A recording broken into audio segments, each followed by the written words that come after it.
Hi, it's me, E-P, and I was thinking of continuing the series about the Autism Handbook, Autismhandboken by Katarina Sörngård. This is part 3. I recorded this video and I kind of continued reading in this book, and I realized, I don't like this book and it's triggering me. And is it helpful? And then I realized the way I made the video was kind of going too much by the book, basically, without enough critical thought. So I'm going to be honest and say that I'm not sure that everything in here is going to be helpful, and is it worth putting up on the internet then, if it's harmful, you know? I think that it is important for me to go through this book, at least on my own. I also think it's important to have an autistic person's honest reactions to what is in this book. I do not condone all the things that are said in this book, but I think certain information can be gleaned out of this that might be helpful. And if we look at it through a negative eye, we might be able to see some nuance, like take the good things and leave out the things that are questionable. So I think that maybe, the people who are watching this video are not going to read this because this is in Swedish, first of all. And, this is a video for autistic people, autistic adults. And I think that maybe you should watch this video instead of buying the book, okay? Because I wouldn't try to promote this book, really. I know that I'm kind of promoting the book by talking about it, but I got this from the library, so I didn't buy it myself, and I'm kind of discouraging people from buying it and trying to incorporate what I know about autism from the hundreds and thousands of hours of videos that I've watched and the literature that I have read about autism, both in medical school, but that's actually not a lot, and in my research for before getting my autism diagnosis. So yeah, this was a long intro just to say that I do not believe in all this. I would recommend that if you want to see how CBT should be used, I would recommend my playlist about CBT for social anxiety, because CBT is geared towards social anxiety or depression, or that's where it's most commonly used. But CBT has been used for OCD, has been used for generalized anxiety disorder, it's been used for PTSD, but just like for PTSD, that CBT is not always the best. For PTSD, often there's talk about EMDR, but even EMDR is also controversial sometimes, and there's no truly problem-free kind of treatment, but some are more problematic than others, and some are more adapted towards a certain kind of disorder than others. So, for example, for BPD, you would have DBT is more geared towards problems linked with emotional regulation and relationships. So IPT, interpersonal therapy, might be good for BPD. However, apparently a lot of autistic people have problems with regulating their emotions, and maybe DBT might be useful for people with autism. So we have to, sometimes CBT is the only thing that is available because that is what's has the most, it's the easiest to study, and it's the most widely available treatment for most mental disorders. So most psychologists know at least the basics of CBT, if not all. I don't think that psychologists can go through a psychology degree nowadays and not know about CBT. But yeah, certain psychologists are more geared towards psychodynamic therapy. Some are more geared towards EMDR, but I think that all of them know about CBT. So yeah, and I've been through a CBT treatment for social anxiety, and also I've gone through an internet CBT towards, anxiety in general and depression. Then I read a book called Driving License for ADHD, which was ACT, which I think is more appropriate for autism. Like ACT seems more geared towards like accepting that things are, you have autism. You can't think your way out of having autism. You have autism. This is how things are. Let's accept it and let's move forward in our lives with ACT and mindfulness and being in the present moment, rather than always worrying about the past or the future. So I think that ACT is most geared towards autism at the moment. I don't think that we have a lot of different therapies. DBT might be useful for emotional regulation, for neurodivergent people in general. But CBT can be used in different ways. Okay, so for social anxiety, it is quite clear, like what you want to do is that you get these fears that are irrational about being judged by people, and then you try to like change your thoughts into an alternative kind of thought that is not marred by cognitive distortions, So instead of saying like, oh, everybody's looking at me, maybe you might think like, oh, well, why would everybody look at me? Like, people are so consumed by their own thing, and yes, maybe somebody will look at me, but that's not the end of the world. That's kind of a way to twist it into a more positive thought. And you get to rate your fear before and after doing the exposure therapy kind of thing and all that, which I do talk more about in the social anxiety videos. However, for autism, it's more tricky because in this book, it's explained in the same way as it would be for depression or anxiety in general. However, the examples are quite cringy and bad, because it's talking about changing your thought process, which is exactly what makes you who you are as an autistic person. Sometimes this twisting into something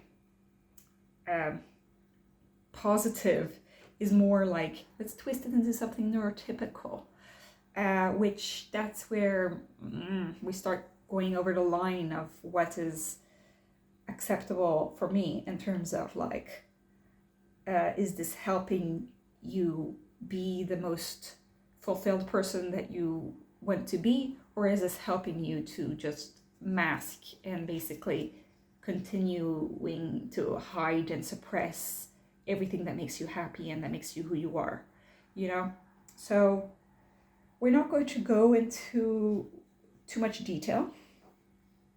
She talks about cognitive schemas, which are like thoughts that we have that we think are kind of set in stone, and that's the way that we manage to navigate the world.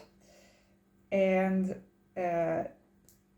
we have these certain reflexes to think in this way. And this is a way for us to think quickly. In case, something happens, we need to think quickly, but it's not always the most logical manner. However, she does say that people with autism are more likely to go through the slow analytical process every single time, which makes it difficult to process thoughts. Neurotypical people go more on automatisms in terms of like, this is the way that they think, and so it's considered well adapted because they're neurotypical. But autistic people have learned that doesn't work for them to go through like their gut instinct, and so they'll go through like the slow way every time. So apparently it would make autistic people less likely to have cognitive schemas, but still, we all have schemas. And this going through the slow way actually takes a lot of energy. She also talks about the negative automatic thoughts.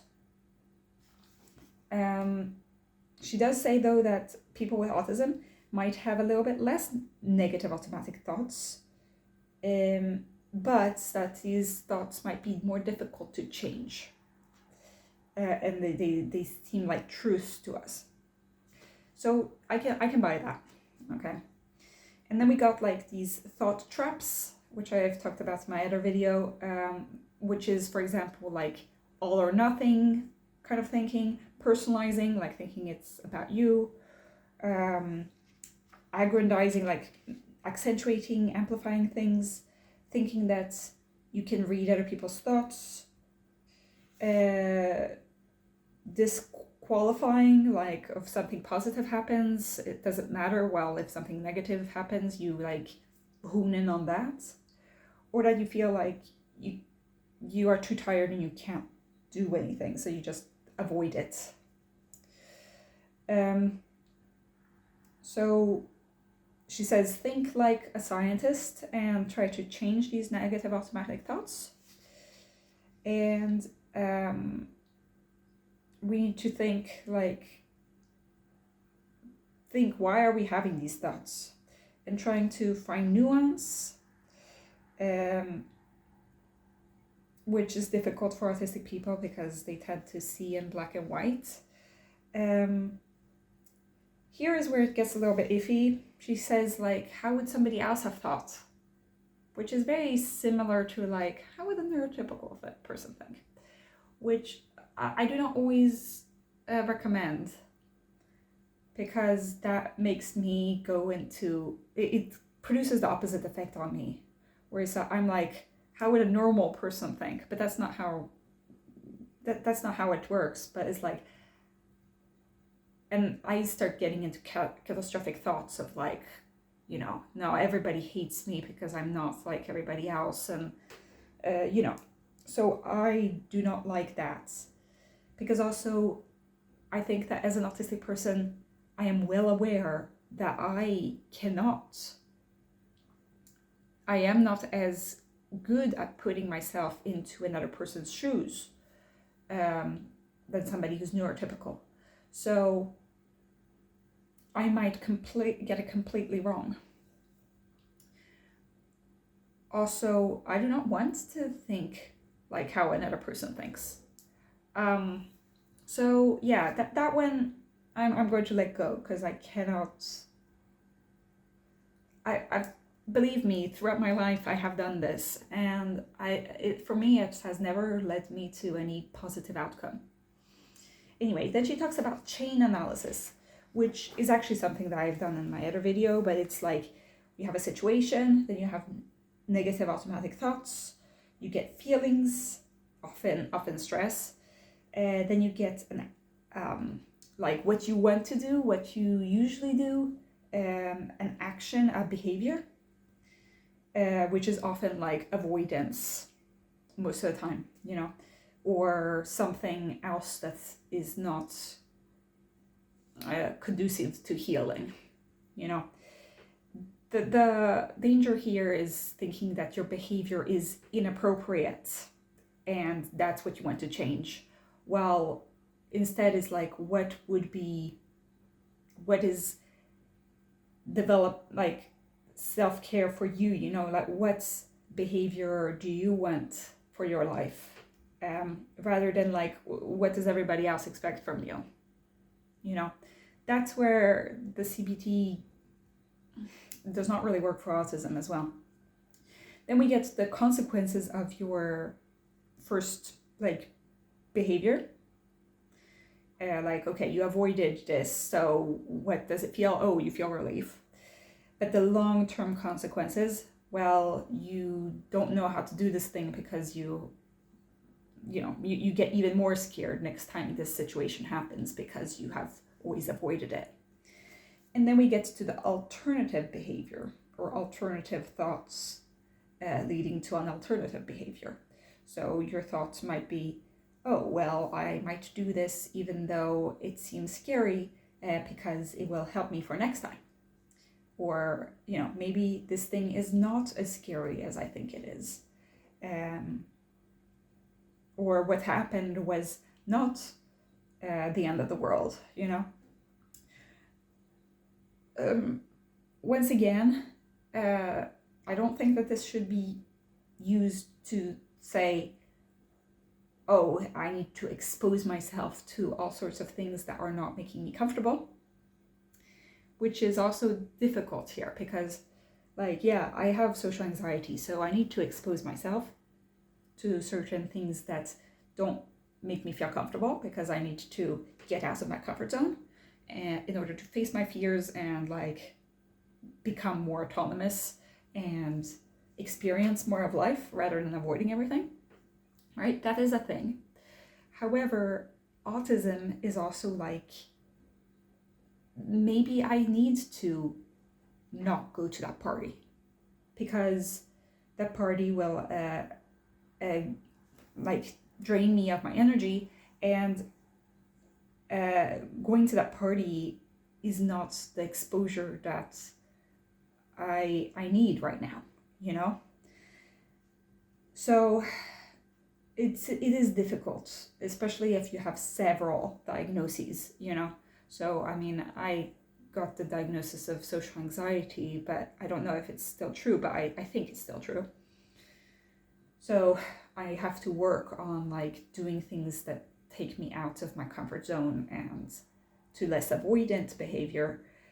However, I also need to regulate my energy as an autistic person, so I need to, be wise about what kinds of situations I want to expose myself to and what is best to be just left alone. So for me, it would be okay, well, I want to get better at going to a party that I don't know anybody at. However, I will leave after an hour if I feel uncomfortable,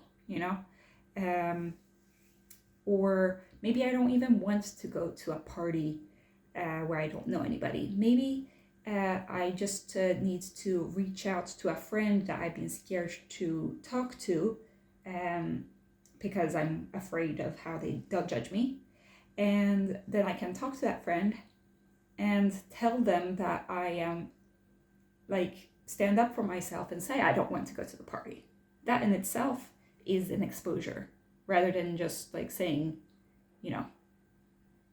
being too scared to say no to my friend.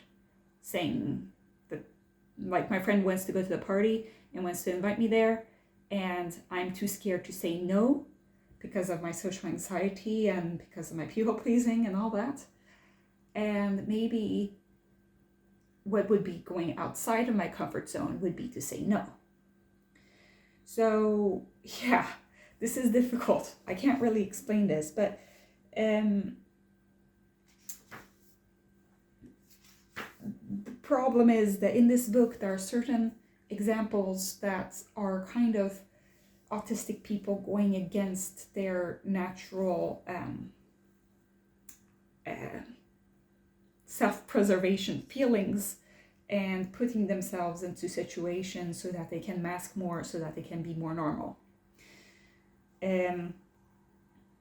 Or that they will adapt their behavior to be more neurotypical so that they can people please. So yes, we do need to do these things, but I think that if you're somebody who's high masking like me, then that is not what you want to focus on, I don't think, you know?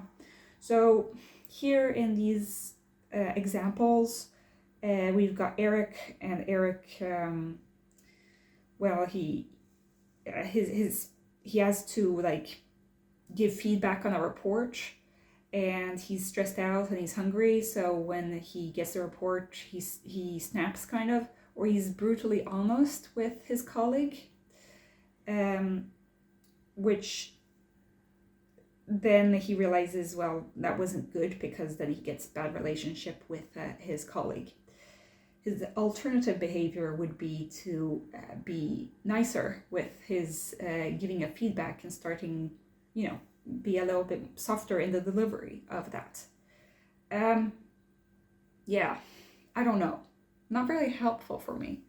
Maybe it's helpful for somebody, but I think that you're going dangerously close to, like, you know, putting yourself down to fit into neurotypical society. I'm sure that this helped Eric a lot. However, I don't know, it just feels kind of like you're just trying to fake opinions. Another one is Åsa. Åsa does a group work at the university, and she feels like everybody is talking over her and nobody's listening, and then she gets irritated, and then she starts to argue with them and speaks louder and starts shouting. And what happens is that she says it's good that she gets to explain things and show her opinion, but then her friends start avoiding her, and so what she does instead is that she doesn't talk, which is like shitty advice. Okay, this actually makes me angry. You know, okay, let Åsa talk. Okay, it's not Åsa's fault that people are avoiding her. You know, they were the ones who were like talking over her in the first place. You know, I'm glad that she stood up for herself. So yeah, I'm tired of that. And then Jarmo has gotten a new work task that he doesn't like. So he thinks, ugh, this is awful. And he gets really stressed out and anxiety ridden, and then he starts to stim. And that is an unwanted behavior according to this book. So he feels calmer. And then the long-term consequences is that he still doesn't know how to fix the problem, and everybody else thinks that he's weird. And then the alternative behavior is to ask for help if he doesn't understand his new task, and asking somebody like, can you show me how to do this? Which, you know, isn't that kind of stopping somebody from stimming is like really harmful? It's like, this is the way, like a completely, you know, harmless coping strategy that this Jarbo has. And it's like, okay, everybody's going to think he's weird, fine. But, you know, I think that what is positive is that, yes, now he realizes that asking for help is good. So I think that that is a good thing out of this, because the stimming wasn't going to help him figure out a solution. However, it was going to calm him down, so maybe then he can start thinking about a solution. So in that way, stimming was actually good. So he should keep the stimming, but then go a step further once he's calmed himself down, and then ask for help. That's kind of how I would understand the situation. Then we get into like problem solving, which is basically that you have a problem and then you find different solutions, and then you put the pros and cons, and then you decide on the scale of 1 to 10 how good this solution seems to you once you've seen the pros and cons. And then you decide something and then you do it. Which, I don't know, that's something that I've done quite a lot, but it's more of a structured way to do it. It's a way to help, because problem solving is often difficult when you're stressed out. I guess that is good. Another thing is to stop worrying and like grumbling about the same thing. So here it's talking about things that you can change and things that you can't change. And so the things that you can change are the only things that you should work towards taking action. And the things that you can't change is to let it go. So like, okay, somebody looked at you weird today. That's not something that you can change. So it's better to let it go. However, if you're worried about an assignment that you have to do, then it's time to do it rather than worrying about it. Which, sure, I guess, It is difficult though if you have problems with executive dysfunction, procrastination, and all of that. But I do think that there is a point there of like, I try to do this in my daily life of thinking like, okay, is there anything I can do? Yes, no. But, it is difficult for me because I worry about both things that I can do something about and things that I can't do anything about. And I have a lot of problems with procrastination. And it is hard for me to let go of worries of things that I can't control because I can't control them, right? So yeah, that was this chapter. This was difficult, okay, but I'm glad I went through it. Our next chapters will be about communication, which I'll have to be careful about, like what I think will be useful for the internet and what won't. But yeah, tell me what you guys think. Do you think that, this book can be of use or not? Is this harmful? Do you disagree with what I just said? I don't know. My stomach twists and knots when I go through this, but I do think that it is giving me some kind of positive impact. Tell me what you guys think. Have a great day. Bye.